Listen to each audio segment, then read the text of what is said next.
Hey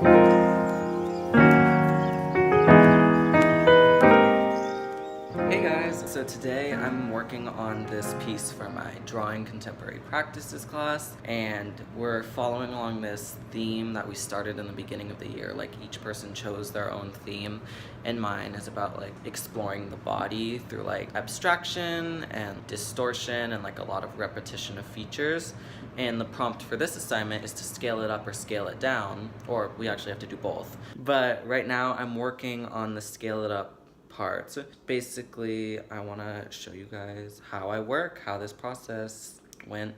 I already started it and didn't film anything yet because I'm dumb, but I'll like catch you guys up. So for this piece, I really wanted to like explore a male figure other than myself. So I am having my roommate Torrance help me out, and I wanted to have basically him be like a baseball player with all these other baseball players. I'm talking about like the role in like male-centric sports and like lots of subversive themes like that. I did this mock-up in Photoshop. These were pictures I took of him with my camera, and I like basically just distorted a bunch of things and like felt it out just to see what I could do. I actually did this on my phone with an app called Art Studio, which I recommend greatly. It's free, but there is a $5 one, which I have, and it's so good for just doing things on the go. So I actually did this whole mock-up on my phone, which was super easy. And I have a printed out large scale version of his face, and you can see some of the distortion going on in there. And over here, I have another close-up of this, which is just another part from it. And right now, our apartment is a mess because that's the piece. Wow, you can really see how wrinkled it is right now. Basically, the piece is 8 feet long and 7 feet tall. I had to move all our furniture that was on that side of the wall over into the middle of the room. And it's been like this for like 2 weeks now, so it's been hard to adjust, but hopefully after this week, everything can go back to where it is supposed to be, and then it can be all clean and stuff. The paper I'm using is this paper called Masa, and it came in a 3.5 foot roll at the Mica store, and I had them cut me 2 8-foot long strips, and I layered them on top. And layering or like putting it up here was such a difficult task to do on my own. So it is like really wrinkled. I think once I lay down stuff, it's not going to become as obvious. Basically how I started was I did a very expressive gestural sketch to kind of lay out my forms. I started going into some detail on the face right now. I didn't finish the lips because I remembered I should be recording this. I'm just kind of marking out the shapes, because a lot of that area is going to be in shadow, so I want to like notice areas of subtle light and stuff so I can like not ruin them. And over here I did a test on the Masa paper because I've started using this technique of using ink in my shadows and then using charcoal around it so I can get really dark blacks. And mainly this was just to see if the paper could handle it. It kind of works okay with charcoal. It's not the best, but ultimately I don't think it'll impair anything too much. And that's kind of my intro. I'm just gonna keep working on it. I'm bringing you along for the journey. So let's do it. As I'm first getting started with this piece, it's kind of my first time working at this scale in charcoal. I've worked kind of big before, but nothing near 8 feet. And so I spent a lot of time just figuring out where things would be and trying to be as loose and simple with my sketches, doing large shapes, large masses, but also as gestural as possible, because it's within these initial moments that the motion and the emotion and just the gesture of the human form is captured. So I wanted to be as specific as possible, but also as loose, so I don't get tied down, but it's still as expressive as it can possibly be. The erasing wasn't great on this paper, which kind of sucked because a sketch needs to be erased, but I was just working with it.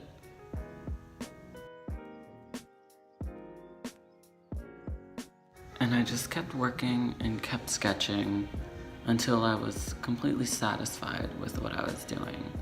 I wanted to get the main forms of the central figure locked down and as specific as they could be before I started laying in masses, because a foundation sketch can really mean the difference between an actually good piece or not.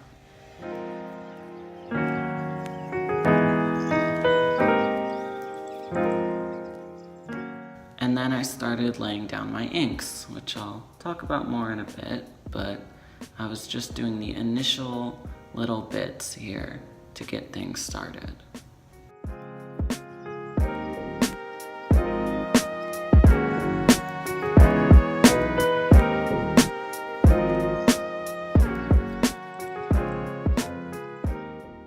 I used this bottle of Higgins ink.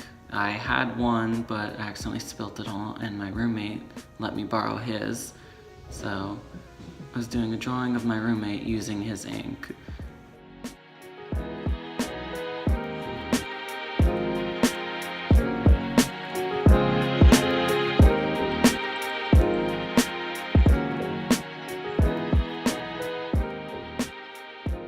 It was definitely hard to film this piece as it was so big and I don't really have a good setup, but I was just being very tiny and meticulous with these initial strokes. I was really taking my time because when you're working with something as permanent as ink, it would suck to mess up in these initial stages and just have to live with that mistake for the rest of the piece. So I was just being careful, you know?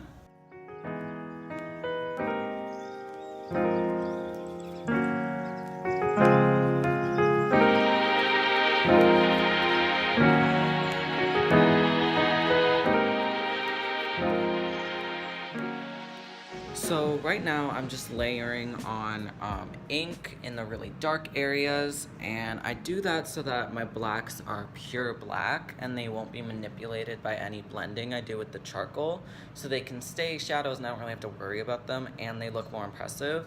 So really it's just like better overall. There's no downside to doing it other than it's like permanent.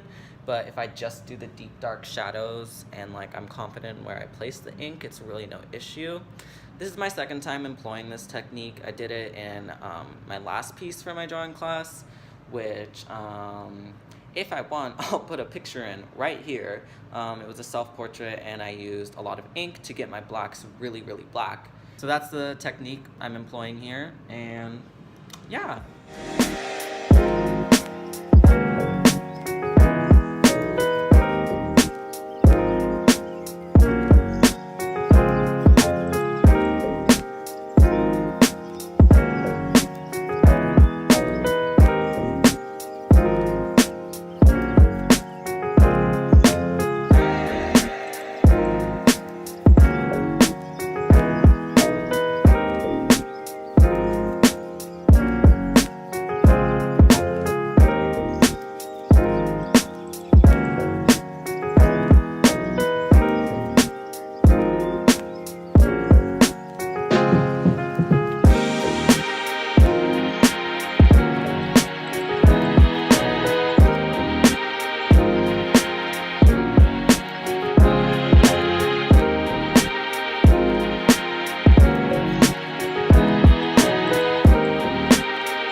I'm just laying down my first layer of charcoal, and I'm just like basically putting down the pigment as a base so then I can build on top of it. And when I'm doing this, I'm not really caring about preserving the features that much, just so I have something to work off of. And I just take this big charcoal stick that my friend gave me and I just do it all over. And what really sucks and is making me angry is I'm using our like studio wall thing that like comes in all of our dorms, and it gives it this little these little areas that are darker because the wall is not smooth. And there's nowhere on campus I can work that has smooth walls because everything's been like pockmarked with holes from like tacks and stuff. So basically, I'm kind of screwed in that department. Hopefully, as I lay down more pigment, things can get smoothed out, but... And then once I lay down the pigment, I just go in with this brush, and this is my spread out brush, basically. It leaves the pigment fairly loose so that I can still like go in and erase it.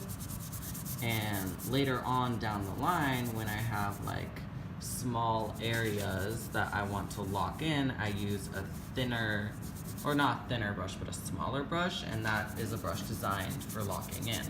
So this is still very movable, which is what I want right now, because I'm just going for the basics.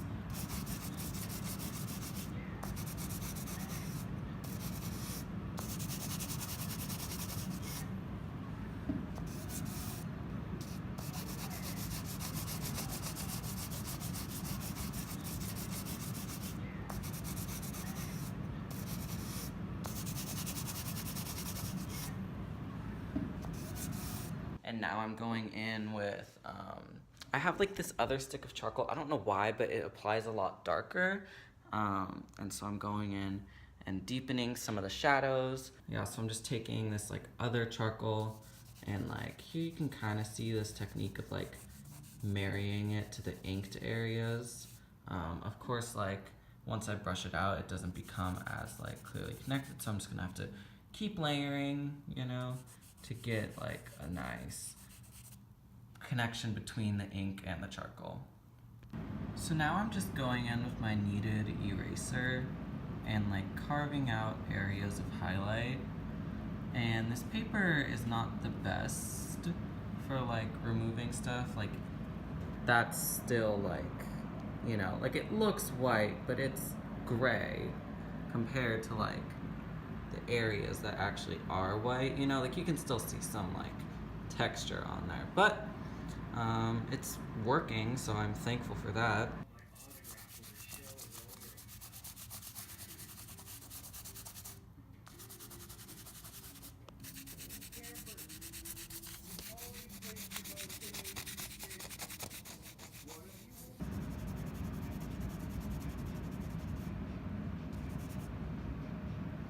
So I took a break at like 5 p.m. It's 10 p.m. now and I haven't done like anything, but I'm just starting on this head now, and then I'll be kind of done with the facial features. I might add more depending on how the overall composition looks, but hopefully like, yeah, hopefully that's all done and I can start carving out the other forms. It actually isn't too bad once I work the surface a lot. Like, I'd say here's the worst, but you know, like, you can't really see it too much in other areas, so I think it'll be okay. At this point, I was mainly done with working on the central form's faces, and I was actually really happy with how it was turning out despite the wall texture. So I began to sketch out the body of the central figure, which I had some initial lines for, but it was at this point I started adding in the detail, and I also needed to do all of the baseball team surrounding him, which was a lot, but I enjoyed moving around the space in these moments. It was really fun to be working so big and doing these large male forms and just running around my room side to side as I was sketching out the forms, and I really enjoyed that, and I hope in the future I can do more work at a scale like this, because it's really interesting having to use your whole body to draw rather than working tiny like in a sketchbook or something. Despite the limitations of my dorm, it wasn't actually that difficult to move around and get up on the spaces. I just had to stand on a lot of chairs, which was, you know, fun.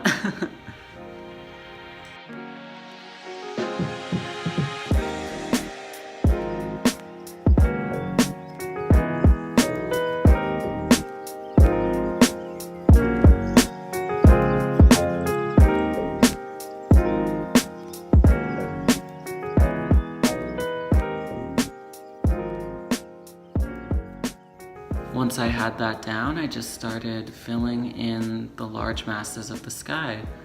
And that took a while, and it was hard to blend out the wall texture, but it was fun.